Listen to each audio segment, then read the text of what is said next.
Hello lovely students, I am your math learner Adesh Mathuria. If you are visit first time this channel, so please like, share and subscribe. Thank you. आज बच्चों हम आपके लिए example 5 लेकर के आए हैं। इससे पहले हमने एग्जाम्पल 3 और 4 कंप्लीट करा दिए थे। ठीक है स्टूडेंट्स, एग्जाम्पल 5 देखें। Determine the AP whose third term is 5 and seventh term is 9। Third term 5 है और सेवेंथ टर्म 9 है। तो यहाँ पे हम क्या करेंगे बच्चों, थर्ड टर्म का मतलब क्या होता है, इसका मतलब क्या है A3 इक्वल्स टू हमें 5 दिया गया है बच्चों। और सेवेंथ टर्म का मतलब A7 हमें 9 दिया गया है। ठीक है ना।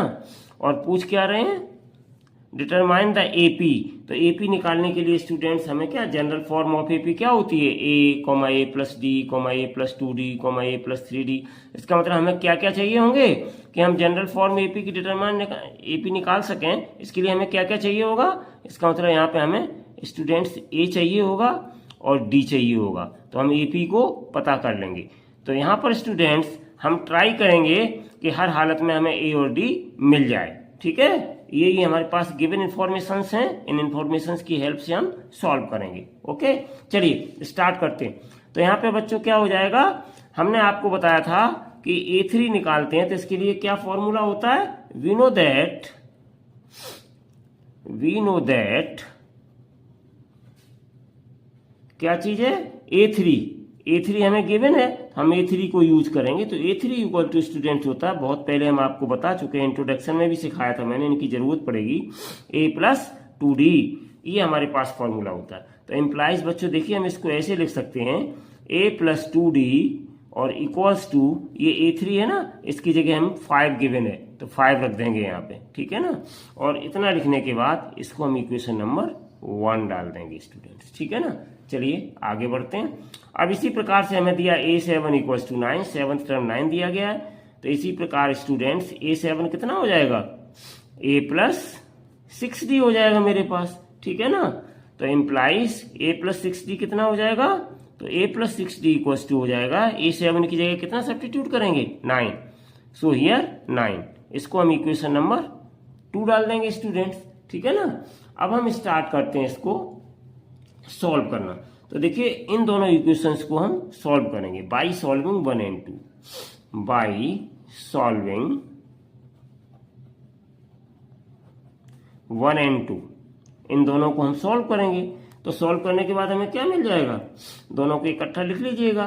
A प्लस 2D हमारे पास है 5 और A प्लस 6D हमारे पास है 9। इन दोनों को स्टूडेंट सॉल्व कर लेंगे। तो सॉल्व कैसे करेंगे, इन दोनों को सॉल्व कैसे करेंगे हम, तो देखिए यहाँ पे दोनों प्लस प्लस के साइन है, तो सब्ट्रैक्ट करने पर, तो यहाँ पर सब्ट्रैक्ट करेंगे, प्लस माइनस माइनस, यहाँ पे प्लस माइनस माइनस, यहाँ पे प्लस माइनस माइनस, इस तरीके से ये सभी चीज आ रही है। तो इनको हम सॉल्व कर लेंगे। तो देखिए अब ये माइनस का A कहलाएगा, ये प्लस का A, तो ये आपके कैंसिल्ड आउट हो गए। अब मेरे पास कितना बचा, प्लस का 2D बचा, तो यहाँ पे लिख लेंगे 2D और माइनस का 6D हो गया, ये माइनस के 6D और इक्वल्स टू कितना आ गया, माइनस के प्लस के 5 है और माइनस के 9 हो गए। ठीक है ना स्टूडेंट। अब 2D में से 6D हम माइनस करेंगे तो कितना बचेगा मेरे पास, 2D में से 6D माइनस करेंगे तो कितना आ जाएगा, माइनस का 4D बचेगा। ग्रेटर वैल्यू किसकी है, नेगेटिव साइन की है। और यहाँ पे कितना आ जाएगा, इक्वल्स टू माइनस का 9 ग्रेटर वैल्यू है, प्लस के 5 ही है, तो माइनस का कितना आ जाएगा 4। ये माइनस से माइनस साइन कैंसिल्ड आउट हो गए। तो इस तरीके से मेरे पास कितना आ जाएगा स्टूडेंट्स, तो therefore implies D equals to आ जाएगा 4/4। ये 4 से 4 कैंसिल्ड आउट हो गए। तो इम्प्लाइज D इक्वल्स टू कितना आ गया, 1 आ गया मेरे पास। ठीक है। अब इस D की वैल्यू स्टूडेंट्स हम रख देंगे किसी एक इक्वेशन में, तो इक्वेशन 1 में रख दीजिएगा।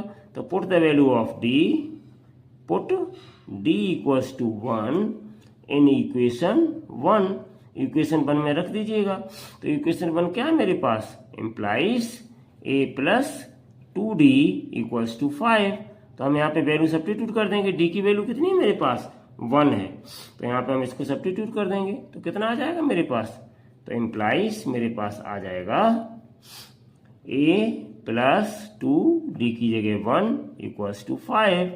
तो इम्प्लाइज a प्लस 2 बन जा 2 equals to 5।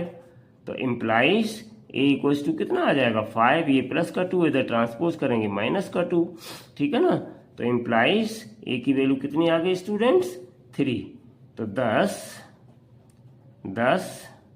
a equal to आ गया स्टूडेंट्स मेरे पास 3 और d इक्वल्स टू आ गया 1। अब हम निकालेंगे स्टूडेंट्स AP। तो AP निकालने के लिए मेरे पास क्या होता है, तो जनरल फॉर्म ऑफ AP लिखेंगे। अब हम AP बड़ी आसानी से निकाल सकते हैं स्टूडेंट्स, ठीक है ना। तो यहाँ पे हम जनरल फॉर्म ऑफ AP लिखेंगे। तो जनरल फॉर्म ऑफ AP क्या होता है, we know that general form of AP,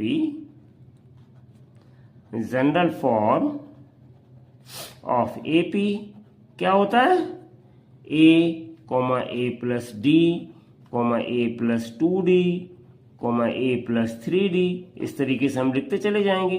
तो ये a और d की वैल्यू इसी में रख देंगे। तो इम्प्लाइज क्या मिलेगा, a की वैल्यू मेरे पास कितनी है,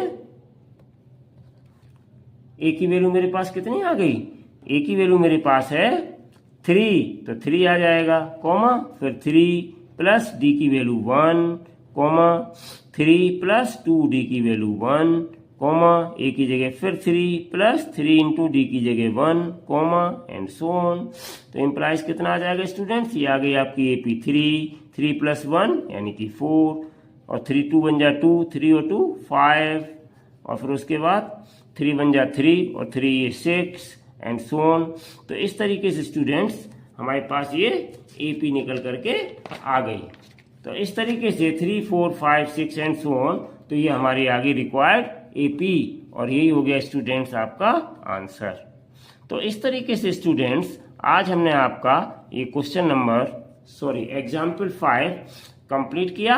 अब हम नेक्स्ट वीडियो में आपके लिए फिर एग्जाम्पल 6 लेकर के आपके साथ उपस्थित होंगे। Till then take care and bye bye.